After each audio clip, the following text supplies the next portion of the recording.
नमस्कार, मैं रुचि सिंह और आप देख रहे हैं बातें यूपी की। मैं हाजिर हूं दिन भर की 10 बड़ी खबरों के साथ। अमेरिकी राष्ट्रपति डोनाल्ड ट्रंप ने 4 जून 2025 को एक बड़ा कदम उठाते हुए 12 देशों के नागरिकों की अमेरिका में एंट्री पर पूर्ण प्रतिबंध लगा दिया है। इसके तहत अफगानिस्तान, म्यांमार, चाड, कांगो गणराज्य, हैती, ईरान, लीबिया, सूडान और यमन सहित 12 देशों के नागरिकों के अमेरिका में प्रवेश पर पूरी तरह से पाबंदी लगाई गई है। राष्ट्रपति ट्रंप ने इस निर्णय को राष्ट्रीय सुरक्षा और आतंकवाद विरोधी लक्ष्यों के संदर्भ में लिया है। उन्होंने कहा है कि अमेरिका में अवैध रूप से रुकने वाले लोगों के खिलाफ यह कदम उठाया गया है। यह प्रतिबंध 9 जून 2025 से लागू होगा। यह पहली बार नहीं है जब ट्रंप ने यात्रा प्रतिबंध से जुड़ा कोई निर्णय लिया है। उन्होंने 2017 में भी कुछ मुस्लिम देशों के नागरिकों पर इसी तरह का प्रतिबंध लगाया था।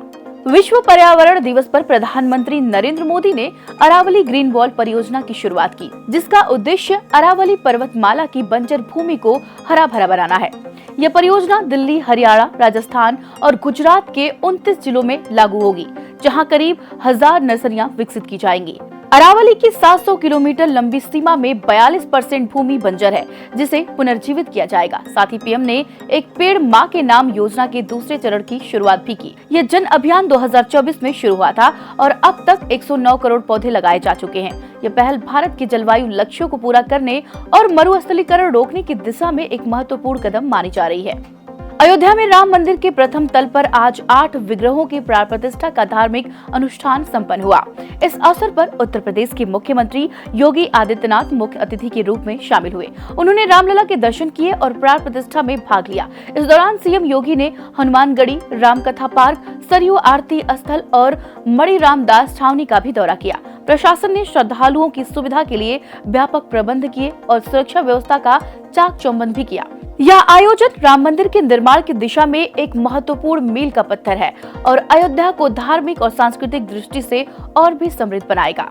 लखनऊ में कोरोना के मामले एक बार फिर से बढ़ने लगे हैं। 4 जून को अयोध्या रोड स्थित बीबीडी ग्रीन सिटी के 37 वर्षीय युवक की रिपोर्ट पॉजिटिव आई है। अब तक शहर में कुल 6 केस सामने आ चुके हैं, जिनमें से 4 एक्टिव केस हैं। स्वास्थ्य विभाग अलर्ट मोड पर है। डिप्टी सीएम ब्रजेश पाठक ने कहा कि घबराने की जरूरत नहीं है। यह वेरिएंट हल्का है और केवल सर्दी जुकाम जैसे लक्षण दिख रहे हैं। सतर्कता के तहत ऑक्सीजन प्लांट का भी मॉक ड्रिल कराया गया है। बुजुर्गों और बीमार लोगों को विशेष सावधानी बरतने की सलाह दी गई है। साथ ही लोगों से अपील की गई है कि भीड़ से बचें, हैंड सैनिटाइजर का इस्तेमाल करें और साफ सफाई का भी ध्यान रखें। कर्नाटक के गृह मंत्री जी परमेश्वर ने चौंकाने वाला दावा किया है कि रॉयल चैलेंजर्स बेंगलुरु यानी कि आरसीबी की जीत का जश्न मनाने चिन्नास्वामी स्टेडियम में करीब 8 लाख लोग पहुंचे। इसी भारी भीड़ के कारण बुधवार शाम भगदड़ मच गया, जिससे 11 लोगों की मौत हो गई और 47 लोग घायल हो गए।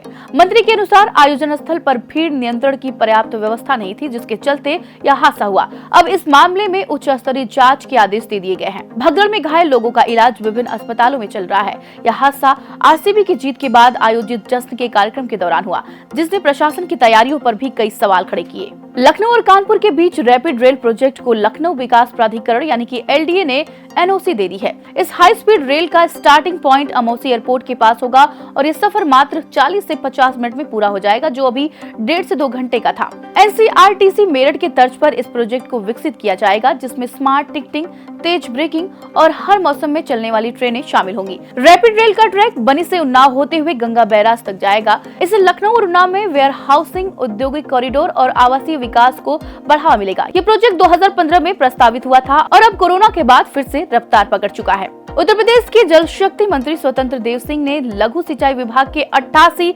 इंजीनियरों के तबादले किए हैं। लंबे समय से एक ही जिले में तैनात इंजीनियरों को पारदर्शी प्रक्रिया के तहत मनचाही तैनाती दी गई है। जल निगम सभागार में हुई इस प्रक्रिया में मंत्री स्वयं मौजूद रहे और तबादले की पूरी प्रक्रिया इंजीनियरों के सामने हुई, जिससे पारदर्शिता बनी रहे। ट्रांसफर किए गए अधिकारियों में 7 अधिशासी अभियंता, 7 एक्सियन, 21 सहायक अभियंता और 60 जूनियर इंजीनियर यानी कि जेई शामिल हैं। मंत्री ने चेतावनी दी है कि जनहित के कामों में किसी भी तरह की लापरवाही बर्दाश्त नहीं की जाएगी। प्रमुख सचिव अनुराग श्रीवास्तव भी इस अवसर पर उपस्थित रहे। मंत्री ने सभी को नई तैनाती के लिए शुभकामनाएं दी। रेलवे अब यात्रियों की सेहत का भी ख्याल रखेगा। मुरादाबाद, बरेली, हरिद्वार और देहरादून स्टेशनों पर अब इसी महीने के अंत तक प्लेटफॉर्म पर मेडिकल स्टोर खोल दिए जाएंगे।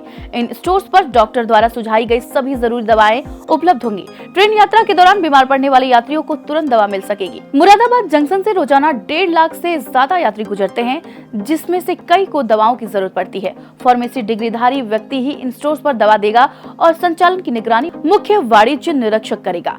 139 नंबर डायल करने पर रेलवे डॉक्टर की मदद भी मिल सकेगी। ये स्टोर जन औषधि केंद्रों से अलग होंगे और यात्रियों को तुरंत राहत देंगे। उत्तर प्रदेश पुलिस में जल्द ही 24,000 से अधिक पदों पर भर्ती का विज्ञापन जारी होने वाला है।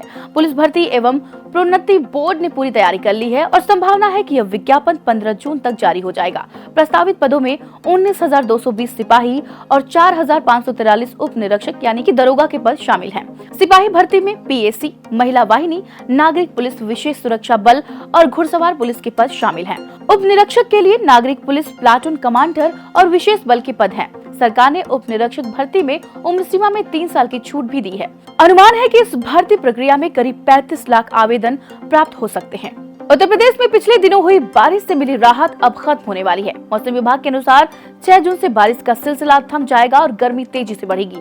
आने वाले 5 से 6 दिनों में राज्य का मौसम शुष्क रहेगा और अधिकतम तापमान 45 से 46 डिग्री तक जा सकता है। न्यूनतम तापमान की बात करें तो 3 से 4 डिग्री की बढ़ोतरी संभव है। गुरुवार को कुछ पश्चिमी और पूर्वी जिलों में हल्की बारिश और तेज हवाएं चलने की संभावना है, लेकिन ये राहत अस्थायी होगी। वाराणसी, प्रयागराज, बलिया और कानपुर जैसे शहरों में तापमान पहले ही ऊंचाई पर है। लोगों को लू और तेज गर्मी से बचने के लिए सतर्क रहने की सलाह दी गई है।